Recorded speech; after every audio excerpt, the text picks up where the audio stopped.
بسم اللہ الرحمن الرحیم۔ میرے عزیزوں اور بزرگوں، یہ ایک غلطی شب برات کی برکتوں سے محروم کر سکتی ہے۔ آج کی یہ بات عام نہیں، یہ وہ بات ہے جو اگر سمجھ آ گئی تو شب برات صرف ایک رات نہیں بلکہ آپ کی پوری زندگی بدل سکتی ہے۔ براہ کرم ویڈیو آخر تک سنیے گا، کیونکہ جو سب سے ضروری بات ہے وہ آخر میں آئے گی۔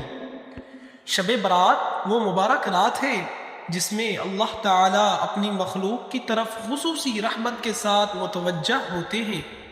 یہ وہ رات ہے جس میں گناہ گاروں کو معافی دی جاتی ہے اور آنے والے سال کے فیصلے لکھے جاتے ہیں۔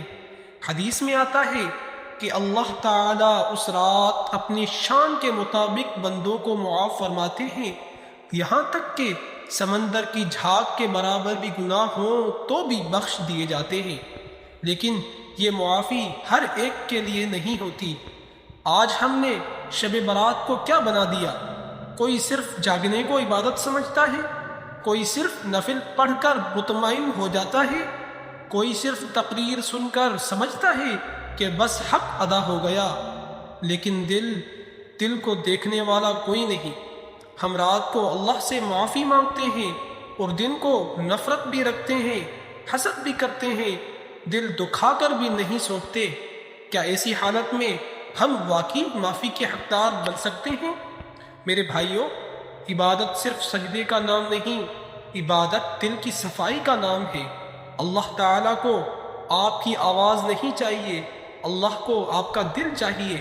وہ دل جو تکبر سے پاک ہو، حسد سے خالی ہو، بغض اور کینے سے صاف ہو، ورنہ زبان سے معافی مانگنا اور دل میں نفرت رکھنا یہ عبادت نہیں، یہ صرف ایک رسم ہے۔ اب وہ بات سن لیجئے جس کے لیے میں نے آپ کو آخر تک روکا تھا۔ شب برات کی سب سے بڑی محرومی کیا ہے؟ نبی کریم صلی اللہ علیہ وسلم نے فرمایا، اللہ تعالیٰ شب برات میں سب کو معاف فرما دیتے ہیں سوائے دو لوگوں کے، جس کے دل میں کینہ ہو، نمبر 2 جو رشتے توڑنے والا ہو۔ سوچئے ذرا، آپ پوری رات جاگتے رہے، نفل پڑھیں، قرآن پڑھا، آنسو بھی بہائے، لیکن اگر دل میں کسی مسلمان کے لیے نفرت ہے، کسی سے بات بند ہے، کسی کو معاف نہیں کیا، تو ہو سکتا ہے یہ ساری محنت ضائع ہو جائے۔